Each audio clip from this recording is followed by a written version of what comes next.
베드로가 주님을 3번 부인하다.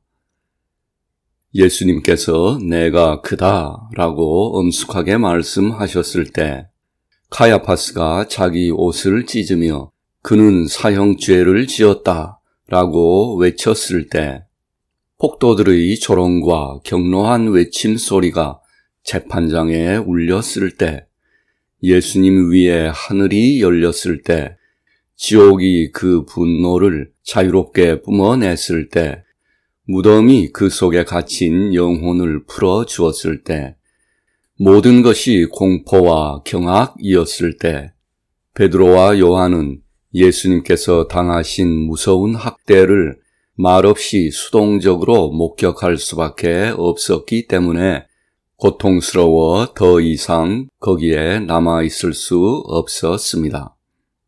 요한은 많은 무리 중 증인 몇 사람과 함께 법정에서 나와 예루살렘 마르다의 집에 머무르고 계시는 성모 마리아에게로 급히 갔습니다.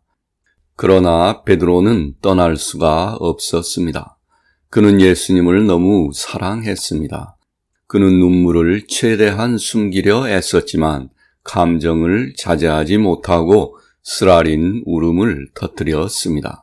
그는 사람들의 주목을 피해야 했기 때문에 더 이상 재판장에 서 있을 수 없었고 그래서 그는 밖으로 나와 군인들과 여러 사람들이 모여 불을 쬐고 있는 구석으로 갔습니다. 그들은 가끔 법정으로 돌아가 예수님을 조롱하다가 돌아와서 자기들이 한 일에 대해 천박한 말을 했습니다. 베드로는 침묵했습니다. 그러나 이미 전에 그가 보인 관심과 그의 얼굴에 나타나 있는 슬픈 표정 때문에 예수님의 원수들은 그를 주목하고 있었습니다. 바로 그때 문지기 여자가 불이 있는 곳으로 다가왔습니다. 그리고 모두가 예수님과 그분의 제자들을 비방하면서 농담하고 있을 때 그녀는 마치 용감한 여인처럼 건방지게 베드로에게 시선을 고정하며 말했습니다. 너도 저 갈릴리 사람의 제자 중 한 명이다.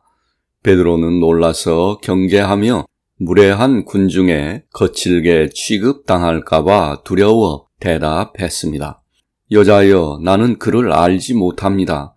나는 당신이 무슨 말을 하는지 이해할 수 없습니다. 그리고 그는 더 이상 말을 하지 않으려고 일어서서 아트리움을 떠났습니다. 그러자 그 순간 도성 밖 어딘가에서 수탉이 울었습니다.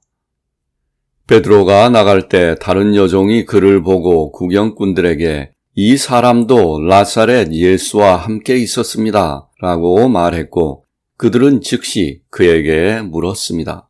너도 그 사람의 제자 중 하나가 아니냐? 베드로는 몹시 괴롭고 당황해서 맹세를 하며 대답했습니다. 진실로 나는 아닙니다. 나는 그 사람을 알지도 못합니다. 그리고 그는 벽 너머에서 그를 지켜보고 있는 몇몇 지인들에게 경고하기 위해 서둘러 바깥들로 나갔습니다. 그는 흐느끼며 예수님에 대한 슬픔과 걱정으로 정신이 나가 있었기 때문에 그가 부인한 것에 대해 거의 생각하지 않고 있었습니다.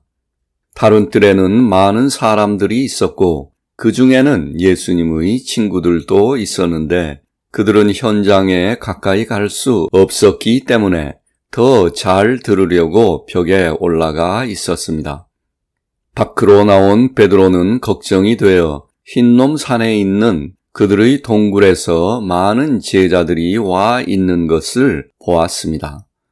그들은 곧장 베드로에게 다가가 몹시 눈물을 흘리며 예수님에 대해 물었습니다.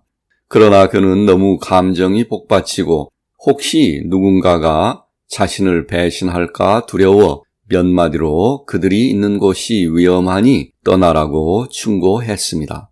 그들이 서둘러 도시를 떠나는 동안 베드로는 몸을 돌려 우울하게 이리저리 방황했습니다.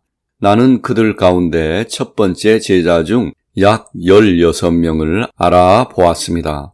바톨로메, 나다니엘, 사르투닌, 유다 바르사바, 후에 예루살렘의 주교가 된 시메온, zac케오, 소경으로 태어났지만 예수님이 시력을 회복시켜 주셔서 예언의 은사를 받은 젊은이 마나헴이 그들 중에 있었습니다. 베드로는 어느 곳에서도 쉴 수가 없었습니다. 예수님에 대한 그의 사랑은 그를 다시 법정의 안뜰로 인도했습니다. 니코데모와 아리마대의 요셉 때문에 그는 다시 들어올 수 있었습니다. 하지만 그는 재판장으로 돌아가지 않고 뒤쪽 원형 홀 입구 쪽으로 갔는데 예수님이 그곳에서 비열한 폭도들에게 끌려다니며 학대를 당하고 계셨기 때문입니다. 베드로는 떨며 가까이 다가갔습니다. 비록 자신이 논란의 대상이 될 수 있다고 느꼈지만 예수님에 대한 염려 때문에 그는 문 안으로 들어갔습니다. 바로 그때 예수님은 지프로 된 왕관을 쓰시고 원을 그리며 그들에게 끌려다니고 있었습니다. 예수님은 진지한 경고의 시선으로 베드로를 바라보셨는데 그분의 시선이 그의 영혼을 꿰뚫었습니다. 그러나 여전히 두려움과 씨름하고 있는 그에게 구경꾼들로부터 저자는 누구냐라는 말이 들렸습니다. 그는 예수님에 대한 사랑과 자신의 안전에 대한 걱정으로 슬프고 정신이 산만하여 배회하며 방황하다가 자신이 주목받고 있음을 깨닫고 다시 아트리움으로 들어가 불 옆에 앉았습니다. 베드로는 상당한 시간 동안 그곳에 있었는데 밖에서 그를 본 몇몇 사람들이 초조하고 흥분된 상태로 있는 그를 알아보고 다시 그를 주목하면서 예수님과 그분의 일에 대해 경시하는 말을 했습니다. 그들 중 한 사람이 말했습니다. 당신도 정말 그의 추종자입니다. 당신은 갈릴리 사람입니다. 당신의 말은 사실이 아닙니다. 베드로가 그 말을 피하며 밖으로 나가려고 했을 때 말쿠스의 형제가 그에게 다가와 말했습니다. 뭐야? 나는 올리브 동산에서 내가 그 사람과 함께 있는 것을 보았다. 내가 내 형제의 귀에 부상을 입히지 않았느냐? 베드로는 공포에 사로잡혀 정신이 나가는 것 같았습니다. 그는 그자에게 붙잡히지 않으려고 자신은 그 남자를 모른다고 성급하게 저주하고 맹세하며 아트리움을 뛰쳐나와 뜰로 달려갔는데 그때 닭이 다시 울었습니다.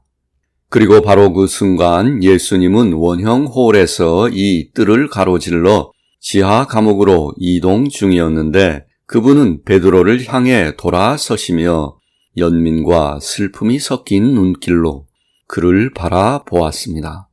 강력하고 무서운 힘으로 예수님의 말씀이 그의 마음을 강타했습니다. 닭이 2번 울기 전에 내가 3번 나를 부인하리라.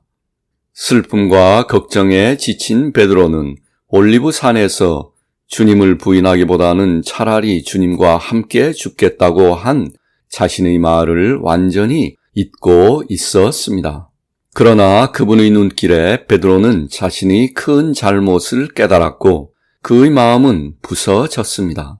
그는 죄를 지었습니다. 그는 가장 무서운 범죄를 조용히 참고 계시며 학대받고 부당하게 유죄를 선고받은 자신에게 깨어 있을 것을 진실로 경고하신 구세주께 죄를 지었습니다. 후회와 슬픔으로 가득 찬 그는 망토로 머리를 덮고 서럽게 울면서 서둘러 다른 뜰로 갔습니다. 그는 더 이상 사람들이 접근하는 것이 두렵지 않았습니다. 그는 그가 만나는 모든 사람들에게 자신이 누구인지 그리고 그가 얼마나 큰 죄를 저질렀는지 기꺼이 선포하려고 했습니다.